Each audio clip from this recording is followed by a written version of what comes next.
So, what's the one thing that really separates the greats from everyone else? Well, if you ask the legendary author Napoleon Hill, it's not about talent or luck or even resources. It all comes down to their thoughts.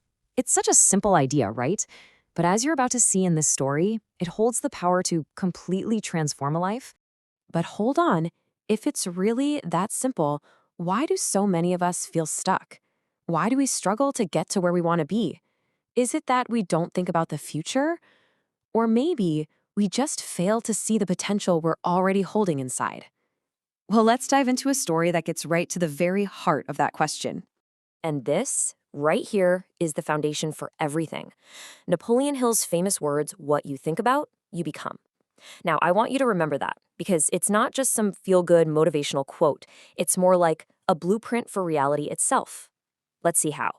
All right, so let's set the scene. Our story starts in a place that's just buzzing with energy, full of people going places. We're in a busy railway station, and this is where we meet our main character, a beggar whose entire world has been shaped by what he believes he lacks. For him, every single day was pretty much the same. He got by on handouts, totally convinced that his only role in life was to take whatever other people were willing to give. So when he saw a well-dressed businessman walk onto the platform, he didn't really see a person. He saw an opportunity, a source for a nice, big donation. His entire mindset was just locked on one thing: receiving. So he musters up his courage, walks over to the businessman, hand outstretched, expecting that familiar, simple transaction. But what happened next? Well, it was anything but familiar. It was a challenge that was about to shatter his entire reality. Instead of reaching for his wallet, the businessman just looks him right in the eye and asks this completely unexpected question. Have you ever given anything to anyone? Just like that, the whole dynamic shifts. This is not the conversation the beggar was prepared to have. He's completely thrown off, and he replies with what he believes is the absolute honest-to-God truth. Sir, I'm just a beggar. I have nothing to give to anyone. Now listen to that again, because that's not just a statement of fact. That's his entire identity, spoken out loud. And the businessman's reply? It's so calm, so direct, and just world-changing. He introduces this fundamental law of value exchange. And you have to understand, he's not being cruel. He's teaching a principle. He wasn't rejecting the man, he was rejecting the one-way transaction. And just like that, the businessman boards his train and is gone, leaving the beggar standing there on the platform, totally stunned. He just keeps replaying those words. If I have nothing to give. For the very first time in his life, he was forced to question the foundation of his whole existence. You know, that one single conversation, it was the spark. It became the catalyst for this massive internal shift. This was the turning point, the moment the beggar stopped looking outward for a handout and started looking inward for his own value. Now, a change this big, it doesn't just happen in a flash. For 2 full days, he doesn't even beg. He's just thinking. He's completely consumed by this new idea. And then, on the 3rd day, he notices something he's probably seen 1,000 times but never really seen before. This little patch of colorful wildflowers growing by the tracks. And an idea sparks.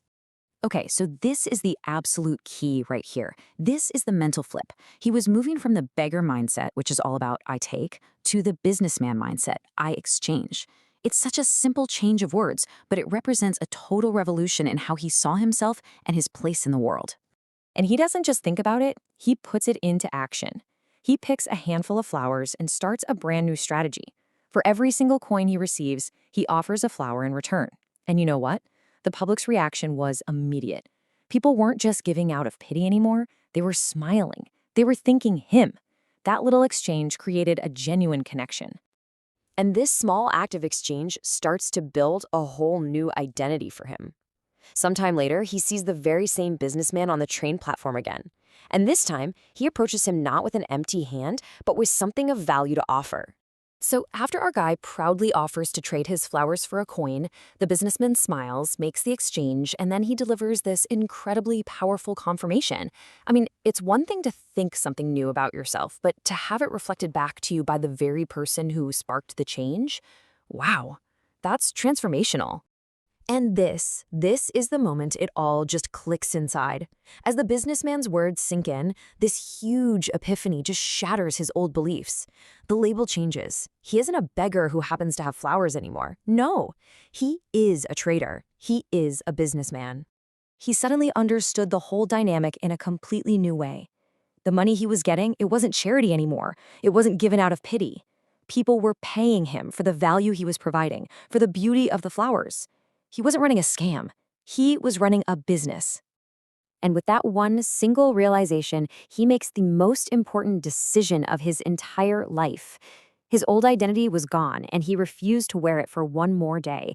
He walked away from that station, and he never looked back.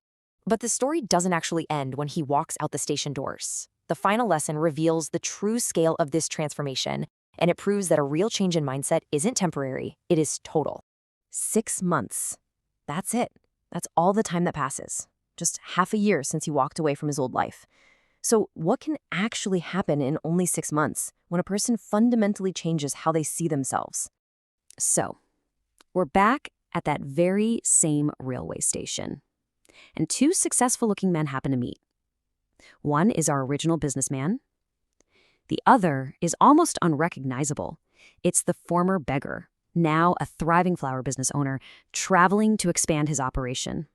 When the astonished businessman asks him what happened, the flower seller delivers the ultimate lesson of the whole story. He says, "I was never really a beggar. I was a businessman all along." The potential was always there. The value was always inside him. The only thing that had to change was how he saw himself. And that is the core of it all. It's not our circumstances that define our lives. It's our belief in our own ability to grow and create value. It's the difference between a fixed mindset, which says, "This is all I am," and a growth mindset, which asks, "What can I become?" When your thoughts change, your future really does change too. So, all of this leaves us with one final and really important question to ask ourselves. The beggar found his wildflowers by the train tracks. So, what is the value that you have to offer the world? What's your flower?